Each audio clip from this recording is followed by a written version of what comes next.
Halo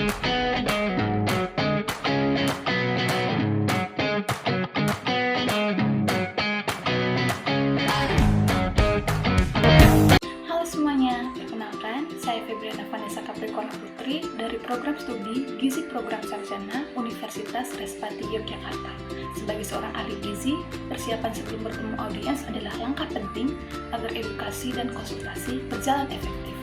Dalam video ini, kita akan membahas hal-hal yang perlu dianalisis dan dipersiapkan sebelum sesi konsultasi atau penyuluhan, di antaranya analisis audiens, menentukan tujuan pertemuan, persiapan materi, strategi komunikasi, logistik dan evaluasi, serta persiapan diri dan skenario pertanyaan.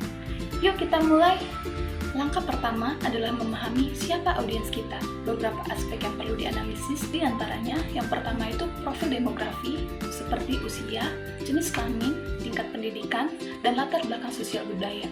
Yang kedua, kebutuhan gizi. Misalnya, apakah audiens adalah individu sehat, pasien dengan kondisi medis tertentu, atau kelompok khusus seperti ibu hamil atau atlet. Yang ketiga, tingkat pemahaman gizi untuk menyesuaikan cara penyampaian materi. Dan yang keempat, kondisi kesehatan seperti adanya penyakit tertentu atau alergi makanan yang perlu diperhatikan dalam rekomendasi gizi. Setelah mengenal audiens, kita perlu menentukan tujuan pertemuan. Apakah kita ingin memberikan edukasi umum tentang gizi seimbang, atau melakukan konseling individu dengan saran diri khusus, atau mempromosikan kesehatan melalui kampanye atau program tertentu. Dengan menetapkan tujuan yang jelas, materi yang disampaikan akan lebih fokus dan bermanfaat. Selanjutnya, kita perlu menyiapkan materi yang sesuai. Beberapa hal yang harus dipersiapkan diantaranya konten yang relevan yang disesuaikan dengan kebutuhan audiens.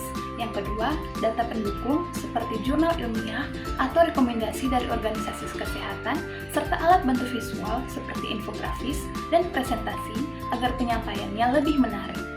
Cara kita berkomunikasi juga sangat penting, misalnya gunakan bahasa yang mudah dipahami dan hindari istilah teknis yang terlalu rumit. Yang kedua, gaya interaktif seperti diskusi atau tanya jawab agar audiens lebih terlibat. Dan yang ketiga, motivasi dan solusi praktis, berikan tips sederhana yang mudah diterapkan dalam kehidupan sehari-hari. Selain materi, aspek logistik juga perlu diperhatikan. Pastikan tempat dan waktu sesuai dengan jadwal audiens, serta alat bantu seperti proyektor atau mikrofon tersedia jika diperlukan.